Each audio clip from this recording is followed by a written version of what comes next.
Pan Buczek i my sam we Polsce.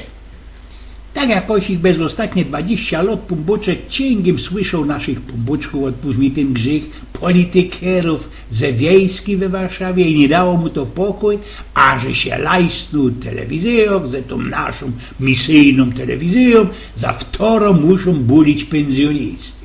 Zaszaltrował, kucho tak belekaj, sznupie po prostu na tych kanałach i rozwidzi babskie łossuci, znaczy się poród.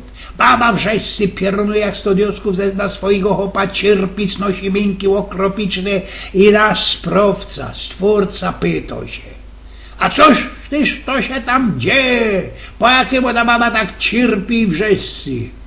Dydżyś pombuczku, go do Erzengel, Jarchanio Gabriel, a boś to pombuczku nie żyknął mu kiejsik i będziesz babo rodziła we bólu.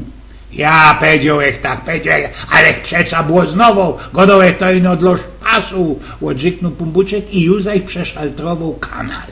A tam nasze ci berkmuny bakają jak stodiosków usiadane, spocone łupią, klupią krępoczami, hakami. Pombuczek tak zaziro, kuko i już zaś się pytał.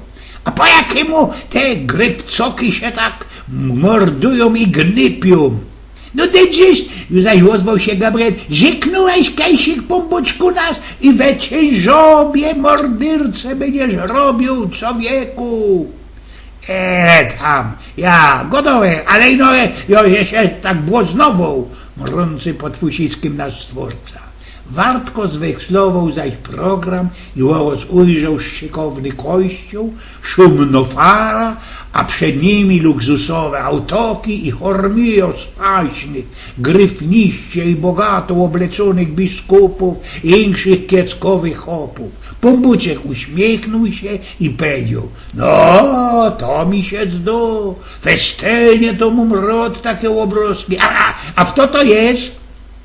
Ano, nasz pomboczku to są te, które genau miarkują i żeś w tym wszystkim błoznował i godą tak ino dla szpasu.